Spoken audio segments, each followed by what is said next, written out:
All righty. This is Heather Cannon, United Distance Stars co-founder and executive director, and we are now doing episode 6 of Stars of Tomorrow podcast.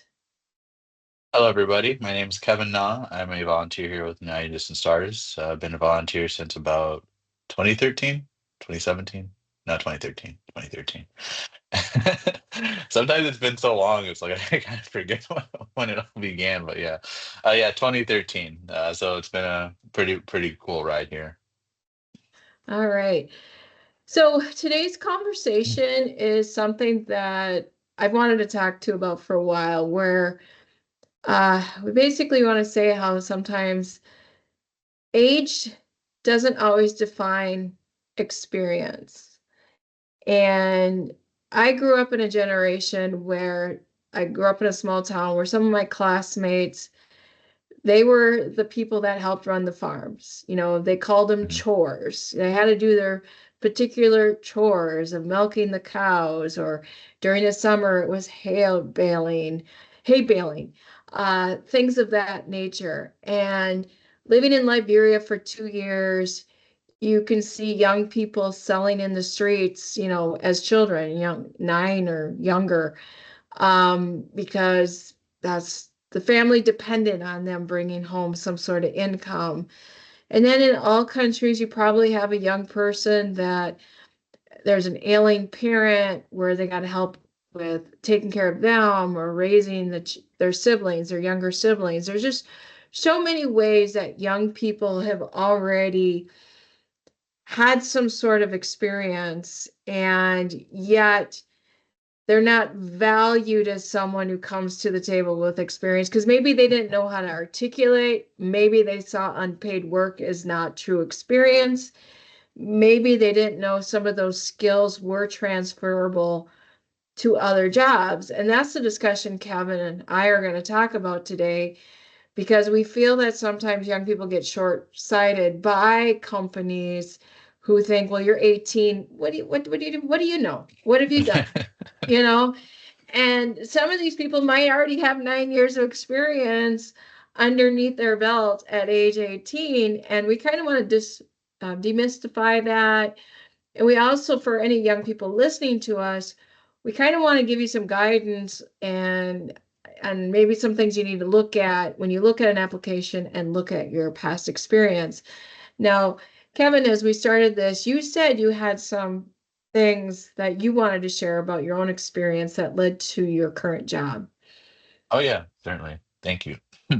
Yeah. So when I graduated in 2018, that spring. So I didn't really have anything lined up per se as far as career wise. I mean, I had a plan as to what I wanted to do, but I had didn't have anything like set up for that. So I kind of did a little bit of bouncing around. I know that summer I spent the entire summer actually in Maryland doing an internship at a nonprofit, just doing like some data entry and things of that nature. Um, once I got home, found a odd job at working at a gym for about a year or so before switching to a advertising company here in Plymouth, Minnesota. It wasn't until about I want to say late March, early April of 2019 when I got into the banking industry. Um, And one of the main things that the job that I applied for was looking for was customer service experience. So, I mean, usually when you look at a job posting, you'll look at, some of the qualifications and, things that they're looking for, um, as far as, applicants that they're looking to bring on. So just going through those, I'm like, okay, I may not have, I guess, specific experience with some of the things that they have on there, but most of the things that they had on there, like customer service experience or like, like data entry and things of that nature, or things that I had been doing or have done previously. So that wasn't something that discouraged me from applying for the job. So I was able to, glory, praise be to God that I was able to get the job. And thanks to the church member that had alerted me to the position. I was able to apply and I was hired. My first role in the banking industry. But the main thing I would just want to highlight is that it just shows that just because you don't meet like a certain criteria, um, like past experience shouldn't be diminished because of that, especially if you're a young person trying to, at least get a foot in the door or get into a introductory role. Who's to say that you won't like pick up those things that they're looking for quickly? Because who knows, you might pick things up quicker than someone who's been there for, a few years or, has been longer tenured there. So that was just to illustrate, that, there are certain things that that experience shouldn't really be discounted just because of someone's age or where they are at their life. No, that's a very good point. And for me, my first job was in the fourth grade. I started delivering papers, and I was in a small town in Minnesota. I don't know if it was still if it was the Star Tribune yet, or if it was just the Star. I don't remember, but that was a long time ago. And I started doing a weekly route, and then I did a Sunday paper route. And one thing I didn't know until later in life is like I had to get my own checking account because I had to go collect the money. Then I had to Mhm. pay the bill. So already there I was getting money management skills. Right. Then when I became of age to babysit, I started babysitting. And then I also started doing some house cleaning jobs while I was still in high school. So sometimes we take for granted some of the things we do is not real work. Even though sometimes it can be paid work, we don't see it as real work. And when we're young people, we have to rethink that because like when you're babysitting, you're in charge of young people, you got to make sure they meet whatever, bedtime, make sure they're fed, all that type of stuff. When you're house cleaning, you're scheduling that, you're trying to get yourself some business, you got to make sure you meet their requirements, what they need, stuff like that. So there are various skills you're learning besides just the house cleaning because you got to have good time management, all that type of stuff. You got to make sure that, your safety, all that. You got to be adaptable in some cases because sometimes the kids, when you're babysitting, can throw you off. Right. You got to remain some sort of composure, stuff like that. When you're trying to find house cleaning jobs, you got to have some sort of customer service skills. So, as young people, we all can probably look back and look at our situation, what we done, and how do we better articulate that? Because I did a little research, and from I hire and my HR, they define unpaid work here in the US. It's going to be different in other countries, but it can include things like internships, work experience, trials, vocational placements. It can be volunteer work. It can be a lot of things. And sometimes I think we take for granted that volunteer work. Even though you're not getting paid, it's an opportunity for you to learn or enhance an existing skills to improve them. We should never take them for granted. And so we really want to advocate for young people, especially if you're hitting the wall, like no one wants to hire me. Oh, you don't have enough experience. Why should I hire you? Well, the first question is, hey, give me a chance. Right. How do I get experience unless you hire me? Exactly. I think you can get negotiation skills while you're trying to find a job. Exactly.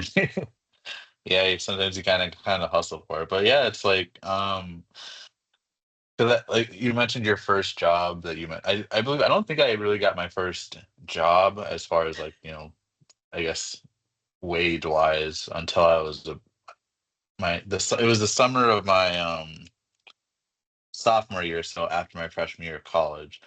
So freshman year had ended, and I was home for the summer. So this was back when I was in my old neighborhood, but there's a local White Castle, a staple of the community, might I add, that that had always been that had been there for like a long time. So it actually began where it's like I had applied at the then Applebee's that was down Brooklyn Boulevard, the one that used to be there. I had interviewed there. Then afterwards, I went straight to the White Castle that's down Zane. I Mhm. interviewed with the with the general manager at the time, and most of the things he asked me was like, okay, you know, I guess like simple math questions like calculating, like, okay, someone their transaction total is $30, they give you 50, like how much change do you give them, and like, like what's your availability, are you open to, learning this, that, and the other. So like you said, it's like sometimes you just have to kind of avail yourself to learn, because in most cases, people that are looking to hire are looking for that in people, because no one, I mean, no one wants to know it all. Because like if you know it all, then like why are you like where you are? Like Mhm. why are you here? So just just having an open mind and the willingness to learn is something that could, be something that could help you get in the door, and could go from there. Definitely. Yeah. I went to Metropolitan State University and I did their individualized degree program, meaning you create your own degree. And the whole thing we were focused on what does it mean to be educated? And education is not always in the classroom. It can be in the job site, it can be life experience, whatever it is. But also their motto is lifelong learning. I'm a few years older than Kevin, and I haven't given up on the learning thing. I'm open to new things. I got a very curious mind. Like, how does that work? Or, oh, I need to know more about that information. I like the history. I need to understand it more. And so you're right that that learning allows you to grow, and when you grow, that means you're going to move on into other things. But if you just want to say, well, this is all I know, and I'm done, you know, and this day and age, you got to be learning all the time. Think technology is moving like this. You're going to be a few beats behind, but long as Yeah. you're learning, you can stay in the game. Yeah, and just in the industry that we're both in, the banking industry, like they're like regulations and things are constantly changing. So it's like you've got to be able to adapt and like pick things up almost on the fly most times. So just having that mindset of, okay, this is how it is now, and not like being open to change is something that's probably not going to benefit you in the long run, because things are going to change. Change is inevitable. So it's better that you keep an open mind. That way you're able to adapt with the changing times and other variables. And you said one of those transferable skills. So Indeed here in the United States is a place where, people can put their resumes up and look for jobs, but they have transferable skills as communication, Hmm. dependability, teamwork, Independence. organization, adaptability, leadership, decision making, empathy, initiative, and technology literacy.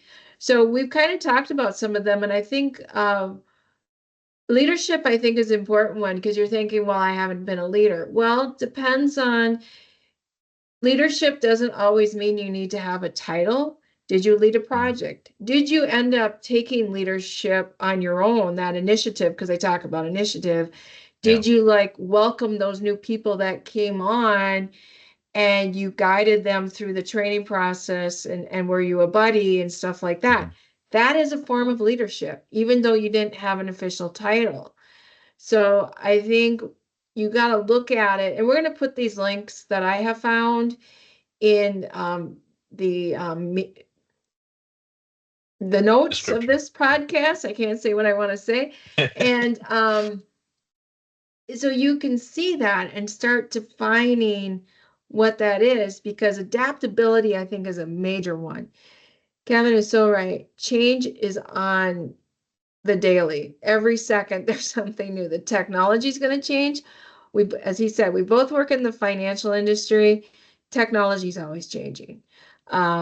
We both are aware of The cyber crimes, that is always changing. So we're always being trained what to look for in that. So you have to stay alert and because if you're resistant to change, you're not going to go far. Oh man. You're like, what happened? No, but an earlier point that you made, just about, whenever you learn something, it never goes to waste. That just kind of goes to the old adage, like nothing learned is ever wasted. Because just Mhm. because you don't use it today, doesn't mean you're really not going to use it, maybe a few times down the road or at some point in your life. Like this is an example for me. So I believe it was a couple weekends ago. I did a volunteer event with a few of the young adults from my church and another church. We went to this nonprofit, Bridging Minnesota, to their Mm-hmm. warehouse in Bloomington. Um, so up at that point, at least to my recollection, I've never worked in a warehouse at all. Mm. Um, so some of the tasks that we did was just helping them with, placing some of the furniture in the right sections of the warehouse and organizing things a little bit. So I mean, that is something like, for example, so that is something you can like put on your resume or Mm-hmm. your CV, just say like, hey, I've you know if someone's looking for like organization, you can put that on there as an example. So, just to show you that no, nothing's too little to to use. Most definitely. And Bridging is a nice organization here in Minnesota. It takes donated furniture and give it to people who have lost things or need things, and so they donate that furniture that you donated. So it's a nice organization. And yeah, anything you do, like going back to, we know I've known people, they've been a child and had to take care of an ailing parent, or even a parent that might have had an addiction process. They just couldn't do what they needed to do. And sometimes a young person, unfortunately, had to grow up really quickly. Mhm. And whether it's, managing the medicine of an ailing parent, taking on their younger siblings, making sure food is brought into the house to feed everybody, whatever it is, there's a lot of different skills there. And even in your most toughest parts of your life where you don't even think that this is experience, it is. It might be hard, it might be traumatic, it might be something you don't want to remember, but it's something that I think an employer will value, that this was a responsibility you took on, and they're going to know that you had to have some sort of organization skills. Right. You again, you had to be adaptable. There was probably three or four skills you gained out of that. So realize that that doesn't have, like Kevin said, go to waste. Yeah, and and this is something I've thought about at times. I feel like some of those skills are transferable, but it's just that here, at least here in America, in most cases, you need to have some sort of licensure to say to, like, I guess, validate that. Um, So I think that's something that might be something that kind of discourages people also. Like they're saying like, oh, this kind of certification is like, oh, well, I mean, I don't have them at the moment, but I feel like, what I am currently doing or what I've done up to this point, can still contribute to that. Not to say that you can't like pursue it or obtain it in the future, but it just kind of, when you see that, it kind of, in a sense, makes you kind of shy away, making you think like, oh, I don't have this. I'm like disqualified already. So like, why even try? No, you brought up something that drove me nuts when I was living in Liberia. So this was just a few years after Liberia declared peace from after a very long civil war. You would have postings up for Liberian nationals that said you either need to have a certificate or a diploma, bachelor's degree, master's degree. And I'm like, what? I said, because one thing I learned, the first time going to Liberia in 1998, when there was sanctions going on, they didn't have everything coming in. So they were able to learn how to fix things with whatever they had around them. If you Mhm. watched Apollo 13, it's kind of the same situation. They didn't have a Napa store next door or whatever they needed. You work with what you have, right? And Mhm. also, I think when you are able to survive 15 years of war, you've gained a lot of skills. And I think where the CVs were wrong on people, I think in that type of situation, someone should be sitting down and having this person tell their story.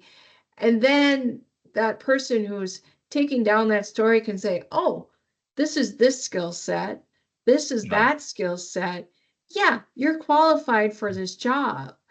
Right. And I think internationally, especially in countries coming out of war, I think a lot of people are overlooked because one, they might not be Mr. or Mrs. Personality that kind of woos people over, Yeah. or they don't have all those pieces of paper to certify their abilities. And I think sometimes in places like that, I think there's a disservice because we're looking for that marker Yeah.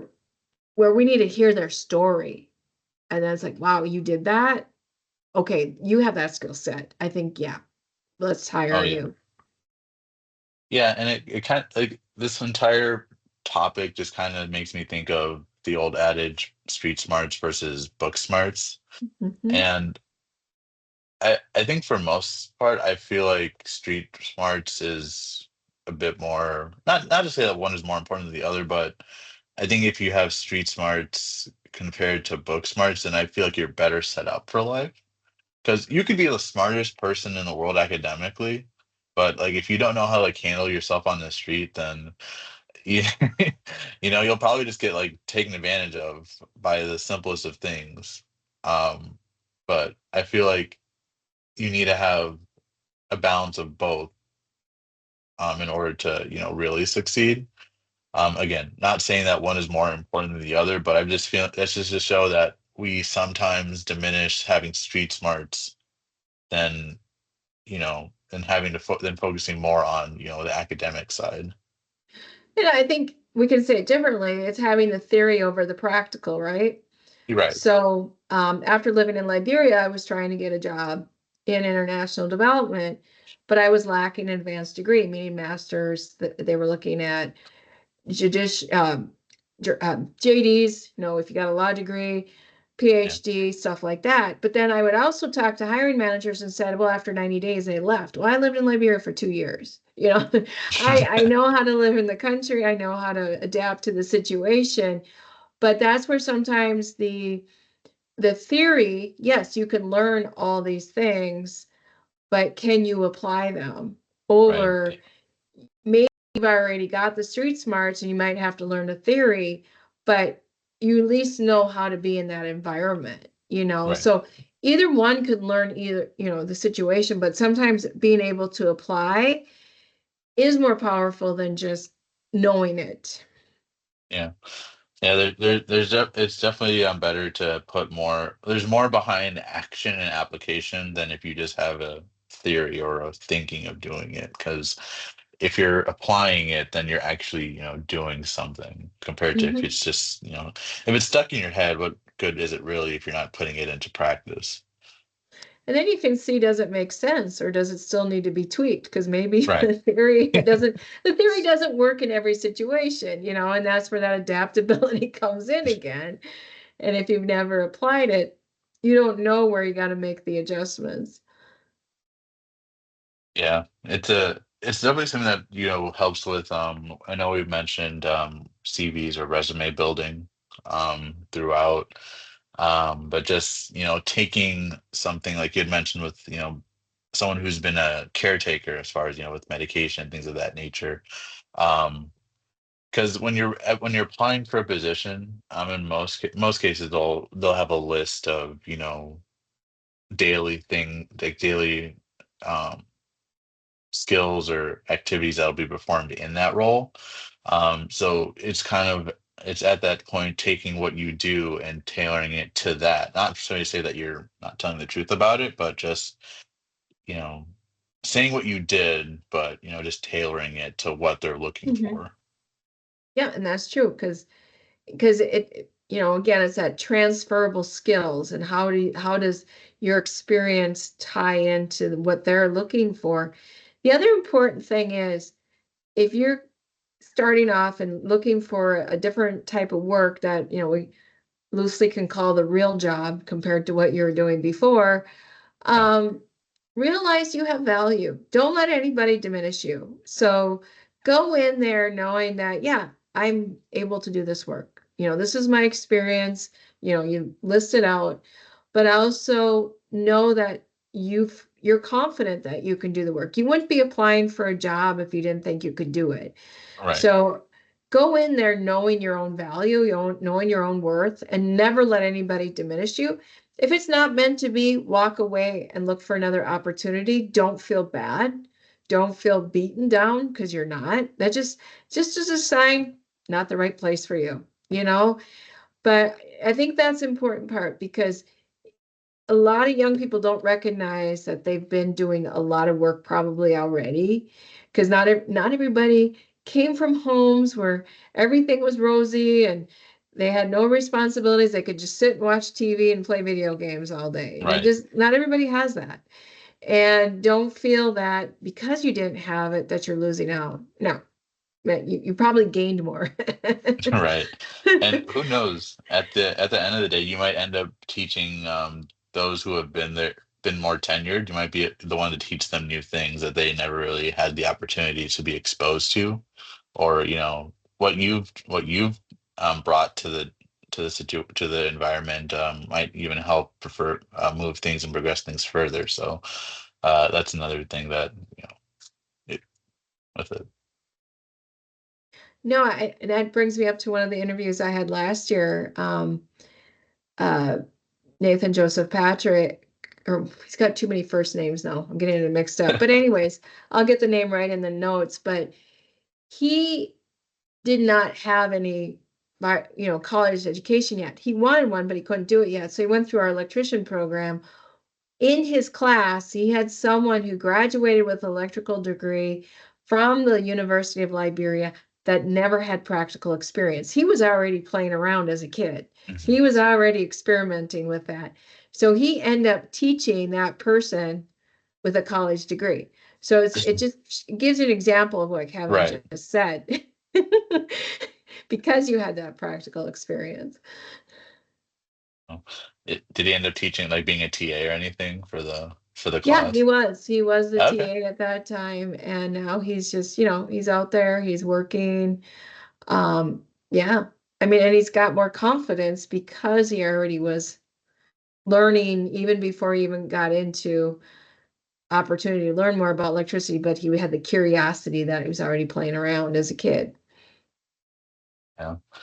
Yeah. I feel like at the core of most jobs, it's really just, practical skills. It's just that, depending on, which industry you go into, it's just a bit more added, knowledge and things of that nature. But at the core of it, I feel like most places just rely on the same, core competencies, communication, you know, empathy, being able to relate to people and communicate with them.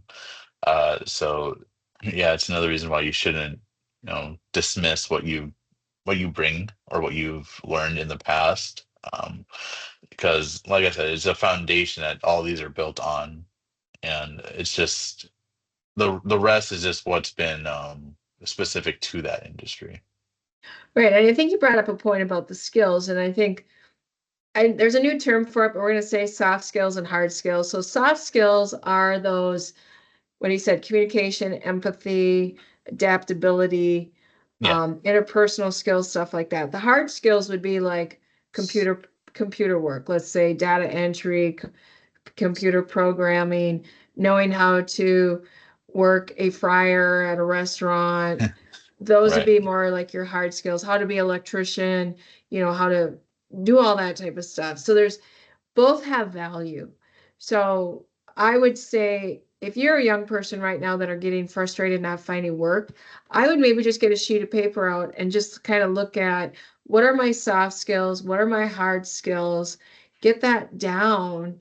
And then when what Kevin said earlier, when you read an application and you kind of look for the key words in there and what are they looking for, look at your list and say, okay, that looks like a match.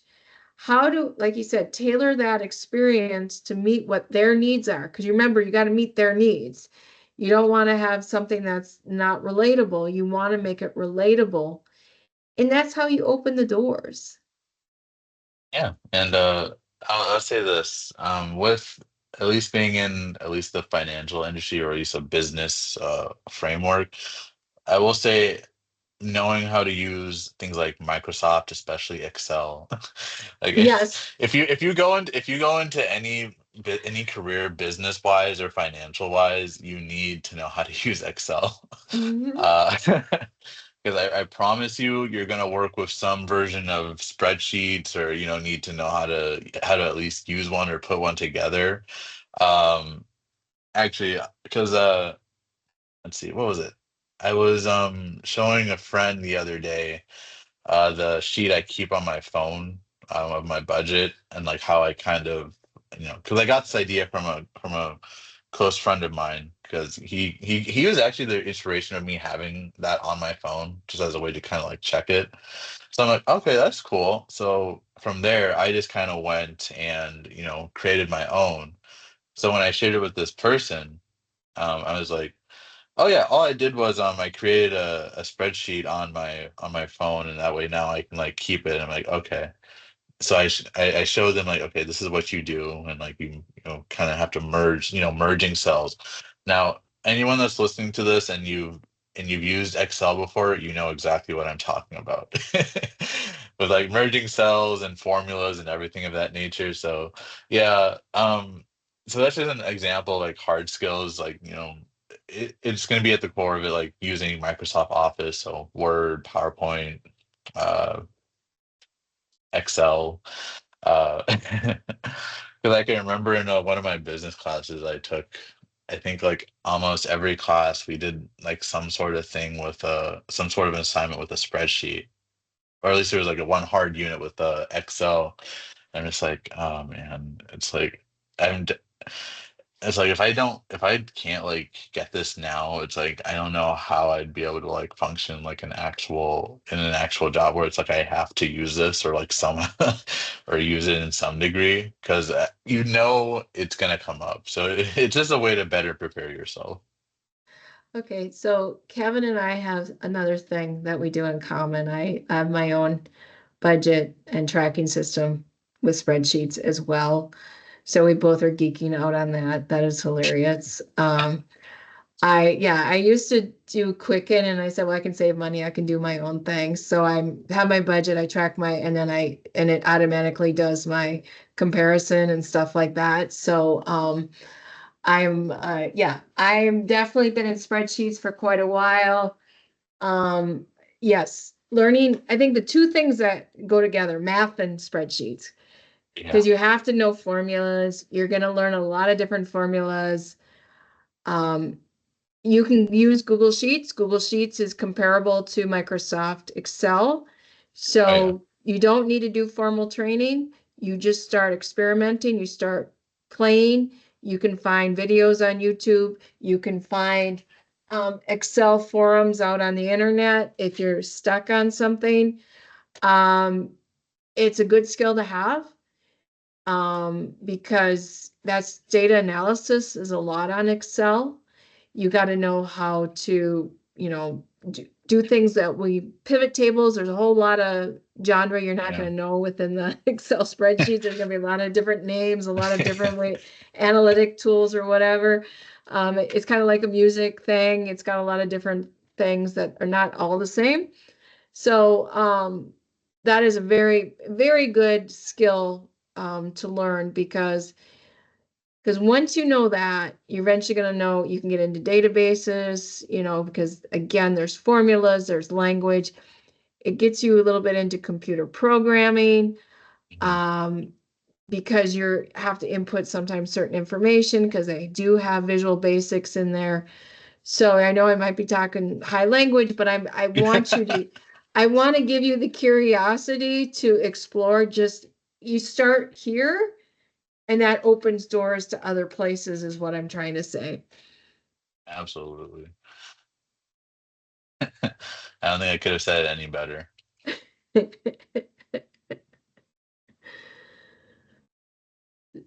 No, this was good. I think you and I are able to again look at our experience, look at the world around us.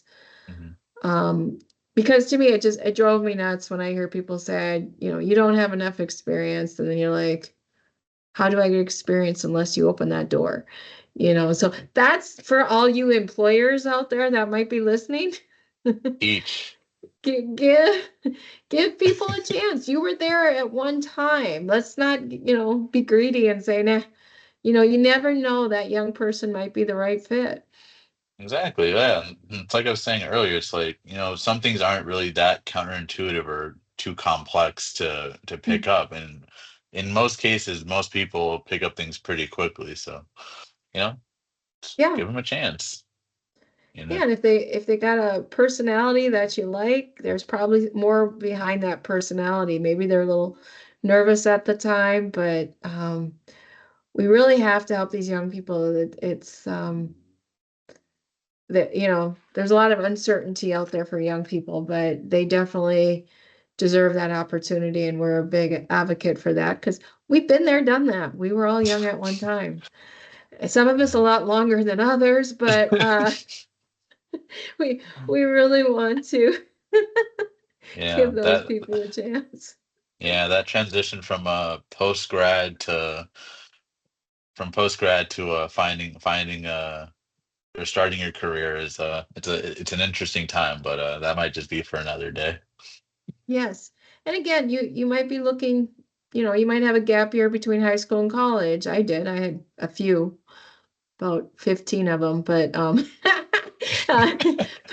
so you can still get a job, you can still advance. You don't always need degrees to do all that. Again, it's based on once you get inside a job, it's going to be based on how you perform. You're Mm. demonstrating what you're able to do, and I think that's important that we do that. Okay, anything else on this topic, or should I get into announcements? I think we've had a pretty good conversation. We can probably let our listeners know what's on the horizon here. Perfect. All right. So first of all, I did a blog post recently. I just realized 2025 was 30 years of working, volunteering, and board service. And the reason why I wanted to celebrate is we're always looking for board members and volunteers. Kevin, if you're always interested in board service, think about it. Oh. Um, and and so not to put you on the spot or anything, but anyways, we're looking for people as young as 16. We're dealing with young people in Liberia, and I think as a high schooler, it's a great opportunity to get board service. Board service is leadership skills for sure. It's a lot of different interpersonal skills because you're going to be interacting with new people on the board. If we do fundraisers or other events, you're going to talk to our donors and stuff. You can get on our financial committee. You can get on our fundraising committee. There'll be opportunities to be board officers like or always say chairperson, treasurer, and secretary. So it's a great opportunity, but we look for everybody of all ages, all capacities of life. We're looking in the United States. We've been pretty much Minnesota, but we've had people in other states before because they left Minnesota and moved out. But I think I like to broaden it to the United States, so we get more people who want to get involved. Volunteering, definitely we need people to help us. Just administrative work, get ourselves more organized. We work in a virtual environment. We're trying to get procedures in place. We got some done. We're trying to get a policy manual for board done. We got some of it done. We have a lot of uncompleted things. So we really need help with that. We need help with social media. We need help with our digital marketing, even having a plan. We're going to need help with when we have fundraising events, who can help with that. So these can be one-time volunteer opportunities. It could be part-time volunteer, where you do it maybe once a month. Um, or it could be something long-term where I say, okay, I got time for 2 years. I can really help with this. So if you're interested, I'll put the link to the blog post in there, but also to how to book, when to book times with me, because I do have sometime on Monday and Friday evenings and Saturdays, to kind of do like an exploratory discussion, like, well, what does that look like, and what is expected of me, and what do I have to, do to make this possible? And I just really want to open that door, because you're not making a commitment, it's just more having a conversation, because I think I like to see who is interested. We're not a perfect organization. We're small. We're all working full-time jobs. So, as I said, there's going to be things where it's like, well, why aren't they this far along here and stuff like that? We don't have a paid staff. I wear many hats as the executive director. I'm doing the best I can. So I want you to come in not thinking, well, geez, I should have X, Y, and Z. We do Right. the best we can with what we have. So don't be too critical, but give us some criticism. We do deserve that. And also, we're looking at redoing our strategic plan. We kind of missed out the last 2 years. So there's a lot of opportunity to get skills. Let's just put it that way. A lot of There we go. opportunity to Yeah. get skills, a Sounds like a lot of lot of resume variety of builders. skills. And also, we've been working on the sister school project since about summer last year, about June last year, with the Western Technical College. We visited them last September. We're having our first meeting on April 18th to have them meet some of our staff in Liberia. And from there, we can start formulating what this relationship's going to look like in a more concrete manner. So that is what's coming up. And tentatively, I don't have the date yet, but we will do our next virtual tea time. This is usually on Saturdays, 10 a.m. to 11 a.m. Central Time here in the US. Liberian time, now that it's past daylight savings, that would be 3 p.m. to 4 p.m. So this is a great opportunity. Donors, volunteers, supporters get to meet our young people. We do an icebreaker. Then we have the people on this side ask questions, and then we have the young people ask questions. I love this event. It's a fun event. It's a way of getting people together. It's cross-cultural. You know, these young people have an opportunity to meet people outside of their country, have a conversation, always a lot of laughter, and a lot of inspiration, because when we learn more stuff about the young people we serve, you just feel good. It's a feel good conversation. And so we will be getting something set up. Check our website, check our social media, um, to know when that is. I do also will put in there how to subscribe to our newsletter. We're doing that bi-weekly. Probably the last quarter of the year will be more weekly, because that's usually when we do a lot of our year-end fundraising. So we recommend we give, bi-weekly updates of what we're doing. You get to, again, know when our podcasts come out each month. So we recommend that, and also help us grow our YouTube channel. Our podcast is on there. Also, we try to share videos of what we're doing over in Liberia. We don't have sophisticated recordings, so they're pretty raw in Liberia, but you're going to know exactly what we're doing and be excited of what we're doing with these young people and helping them get an education and help them learn valuable skills. You got anything else to add, Kevin? Yep, I will say, as well as just speaking to the YouTube channel, if you guys do have suggestions on any topics you'd like us to discuss as well on here, please comment on either one of the videos or any one of the videos of the podcast that come out. We definitely would love to hear from you, and just a big thank you for you guys that are making your way on there and checking us out. It's been really fun being able to work on this with Heather. Enjoy having these conversations, and yeah, you can find uh, this podcasts on YouTube. Just check out the UDS website, Instagram, Twitter, and Facebook. All right. No, that's perfect. Well, thank you everyone for listening to episode 6. Kevin and I will be working on what our next topic will be for episode 7. And if we do get some feedback before then, we will call out whoever gave us that suggestion. We appreciate that. And thank you, Kevin, for joining me on this journey. Oh yeah, thank you for having me. All right. All right, bye everyone.